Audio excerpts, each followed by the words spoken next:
Ecclesiastes chapter 5. Be careful what you do when you enter the house of God. Some fools go there to offer sacrifices, even though they haven't sinned. But it's best just to listen when you go to worship. Don't talk before you think, or make promises to God without thinking them through. God is in heaven, and you are on earth, so don't talk too much. If you keep thinking about something, you will dream about it. If you talk too much, you will say the wrong thing. God doesn't like fools, so don't be slow to keep your promises to God. It's better not to make a promise at all than to make one and not keep it. Don't let your mouth get you in trouble. And don't say to the worship leader, "I didn't mean what I said." God can destroy everything you have worked for, so don't say something that makes God angry. Respect and obey God. Daydreaming leads to a lot of senseless talk. Don't be surprised if the poor of your country are abused and injustice takes the place of justice. After all, the lower officials must do what the higher ones order them to do. And since the king is the highest official, he benefits most from the taxes paid on the land. If you love money and wealth, you will never be satisfied with what you have. This doesn't make sense either. The more you have, the more everyone expects from you. Your money won't do you any good. Others will just spend it for you. If you have to work hard for a living, you can rest well at night, even if you don't have much to eat. But if you are rich, you can't even sleep. I have seen something terribly unfair.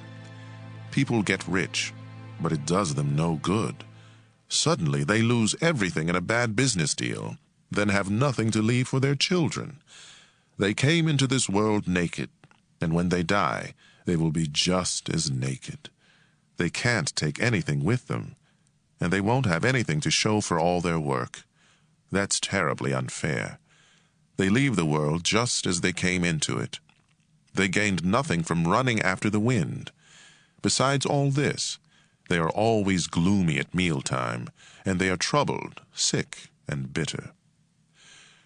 What is the best thing to do in the short life that God has given us?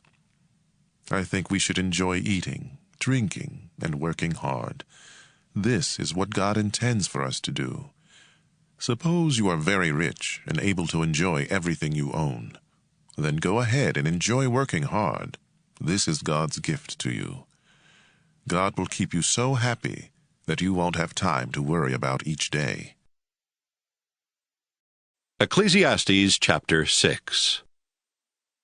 There is something else terribly unfair, and it troubles everyone on earth. God may give you everything you want, money, property, and wealth. Then God doesn't let you enjoy it, and someone you don't even know gets it all. That's senseless and terribly unfair. You may live a long time and have 100 children, but a child born dead is better off than you, unless you enjoy life and have a decent burial. That child will never live to see the sun or have a name, and it will go straight to the world of darkness, but it will still find more rest than you, even if you live 2,000 years and don't enjoy life. As you know, we all end up in the same place. We struggle just to have enough to eat, but we are never satisfied. We may be sensible, yet we are no better off than a fool. And if we are poor, it still doesn't do us any good to try to live right. It's better to enjoy what we have than to always want something else, because that makes no more sense than chasing the wind. Everything that happens was decided long ago. We humans know what we are like, and we can't argue with God because He is too strong for us. The more we talk, the less sense we make. So what good does it do to talk? Life is short and meaningless, and it fades away like a shadow. Who knows what is best for us? Who knows what will happen after we are gone? Ecclesiastes chapter 7. A good reputation at the time of death is better than loving care at the time of birth. It's better to go to a funeral than to attend a feast. Funerals remind us that we all must die. Choose sorrow over laughter, because a sad face may hide a happy heart. A sensible person mourns, but fools always laugh. Harsh correction is better than the songs of a fool. Foolish laughter is stupid. It sounds like thorns crackling in a fire. Corruption makes fools of sensible people, and bribes can ruin you. Something completed is better than something just begun. Patience is better than too much pride. Only fools get angry quickly and hold a grudge. It isn't wise to ask, why is everything worse than it used to be? Having wisdom is better than an inheritance. Wisdom will protect you just like money. Knowledge with good sense will lead you to life. Think of what God has done. If God makes something crooked, can you make it straight? When times are good, you should be cheerful. When times are bad, think what it means. God makes them both to keep us from knowing what will happen next. I have seen everything during this senseless life of mine. I have seen good citizens die for doing the right thing, and I have seen criminals live to a ripe old age. So don't destroy yourself by being too good or acting too smart. Don't die before your time by being too evil or acting like a fool. Keep to the middle of the road. You can do this if you truly respect God.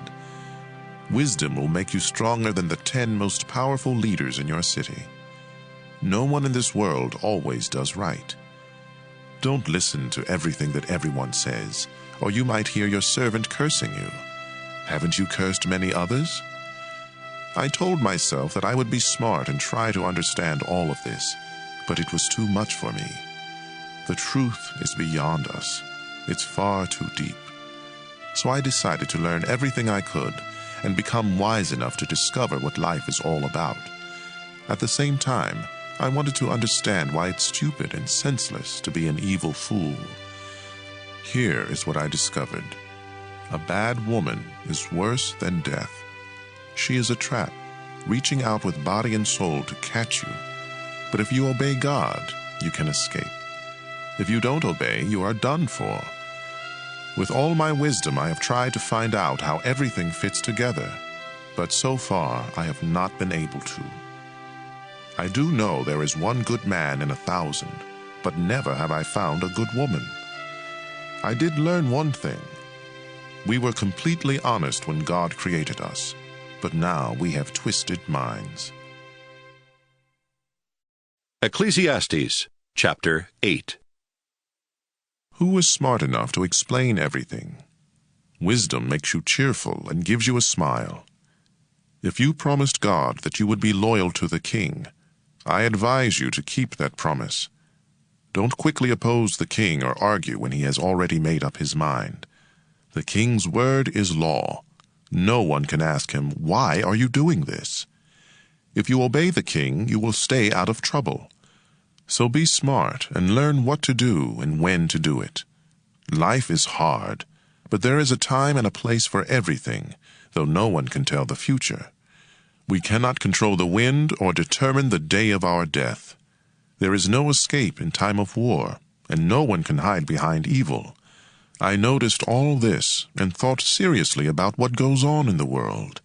Why does one person have the power to hurt another? I saw the wicked buried with honor, but God's people had to leave the holy city and were forgotten. None of this makes sense.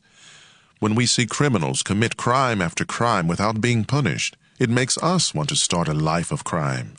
They commit hundreds of crimes and live to a ripe old age, in spite of the saying, "Everyone who lives right and respects God will prosper, but no one who sins and rejects God will prosper or live very long." There is something else that doesn't make sense to me. Good citizens are treated as criminals, while criminals are honored as though they were good citizens. So I think we should get as much out of life as we possibly can. There is nothing better than to enjoy our food and drink and to have a good time. Then we can make it through this troublesome life that God has given us here on earth. Day and night I went without sleep, trying to understand what goes on in this world. I saw everything God does, and I realized that no one can really understand what happens. We may be very wise, but no matter how much we try or how much we claim to know, we cannot understand it all.